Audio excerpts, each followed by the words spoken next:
আসসালামু আলাইকুম।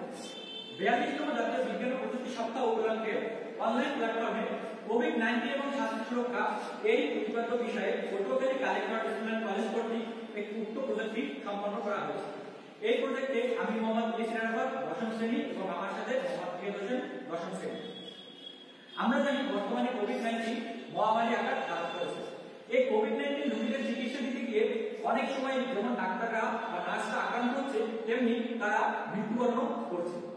আমরা আমাদের প্রজেক্টে চাচ্ছি যাতে কোভিড-19 জোনে বা কোভিড-19 ইউনিটে যাতে ডাক্তার এবং নার্সের খুব বেশি পরিমাণে না গিয়ে শুধুমাত্র মুমূর্ষু রোগীর ক্ষেত্রে যাতে ডাক্তারদের যাওয়ার প্রয়োজন হয়, আমরা যাতে কোভিড-19 রোগীদের যে ওষুধপত্র দেওয়ার প্রয়োজন হয় সেক্ষেত্রে আমরা যান্ত্রিক চালিত মেডিসিন ট্রের মাধ্যমে রোগীদেরকে ওষুধপত্র দিব, যাতে ডাক্তার এবং নার্সদের কোভিড-19 ইউনিটে যাওয়ার খুবই কম প্রয়োজন হয়। যখন কোনো ডাক্তার প্রবেশ করে তখন তার করোনা আক্রান্ত হওয়ার অধিক পরিমাণ চান্স থাকে।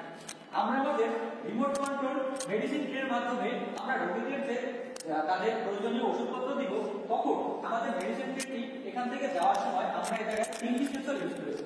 একটি হচ্ছে আইআর সেন্সর, একটি ওয়েট সেন্সর এবং অন্যটি লেজার সেন্সর। এর তিনটি যে কোনো একটি ব্যবহারের মাধ্যমে আমরা আমাদের গাড়িকে জীবাণুনাশক করতে পারি ভিতরে যাওয়ার সময় এবং ভিতর থেকে আসার সময়।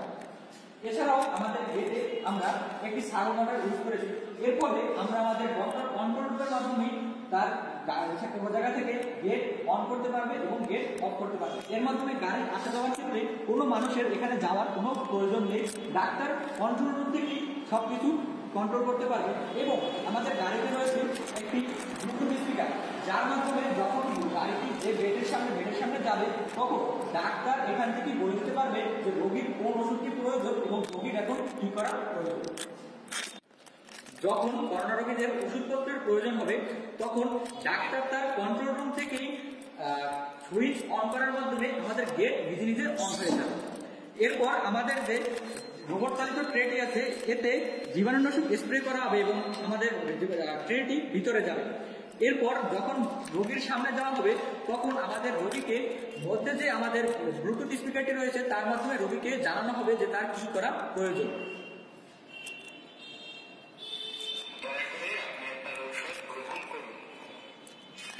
এরপর রোগী তার প্রয়োজনীয় ওষুধ গ্রহণ করবে।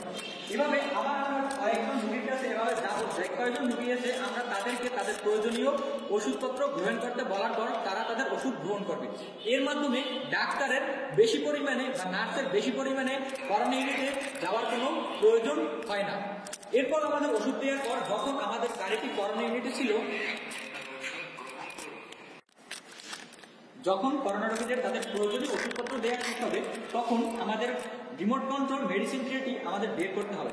এক্ষেত্রে যেহেতু এটি করোনা ইউনিটের ভিতর ছিল সেক্ষেত্রে এর করোনার সংস্পর্শে আসা হয়েছে। এতে যদি এই গাড়িটি পরিষ্কার করার জন্য বা রিমোট কন্ট্রোল মেডিসিন ট্রেটি পরিষ্কার করার জন্য কোনো মানুষের প্রয়োজন হয় তারও করোনা আক্রান্ত হওয়ার চান্স থাকে।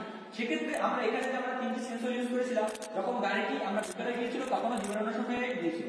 আমাদের গাড়ি বের করার সময় বা রিমোট কন্ট্রোল মেডিসিন ট্রেটি বের করার সময় আমরা এভাবে এখান থেকে জীবাণুনাশক স্প্রের মাধ্যমে আমাদের গাড়িটি বা রিমোট কন্ট্রোল মেডিসিন ট্রেটি পরিষ্কার হবে। এর ফলে কোনো মানুষের করোনায় আক্রান্ত হওয়ার চান্স না থেকে আমরা করোনা রোগীদের তাদের প্রয়োজনীয় সেবা দিতে পারি। এভাবে এরপর আমাদের যখন সেবা দেওয়া শেষ হয়ে যাবে বা তাদের প্রয়োজনীয় ওষুধপত্র দেওয়া শেষ হয়ে যাবে, আমরা কোনো মানুষ করোনা ইউনিটের সামনে যাওয়া ছাড়াই ডাক্তার তার কন্ট্রোল রুম থেকে গেট বন্ধ করে দিবে। এর ফলে কোনো মানুষের সংস্পর্শ আসা ছাড়াই আমরা করোনা ইউনিটে করোনা আক্রান্ত রোগীদের সেবা দিতে পারি। এর ফলে আমাদের ডাক্তার এবং নার্সদেরও করোনা ইউনিটে যাওয়াটা অধিক পরিমাণে বন্ধ হবে এবং তাদের কিছুটা হলেও করোনা আক্রান্ত হওয়ার চান্স কমবে। কোভিড-19 জন্য স্বাস্থ্য সুরক্ষা এই প্রকল্পটি পটুয়াখালী কালেক্টর স্টুডেন্ট কলেজ কর্তৃক বাস্তবায়ন করা হয়েছে। আমাদের এই প্রকল্পের মডেল তৈরি করতে মোট 1500 টাকা খরচ হয়েছে। যদি এটি বাস্তব জীবনে প্রয়োগ করা হয় তাহলে খুব স্বল্প পরিমাণ টাকায় এটি বাস্তব জীবনে প্রয়োগ করা সম্ভব। এই প্রজেক্টের মাধ্যমে আমরা ডাক্তার এবং নার্সের কিছুটা হলেও তাদের জীবনের সুরক্ষা দেওয়া যেতে পারে বা দেওয়া যায়। করোনাকালীন সময়ে সকলে সুস্থ থাকুন।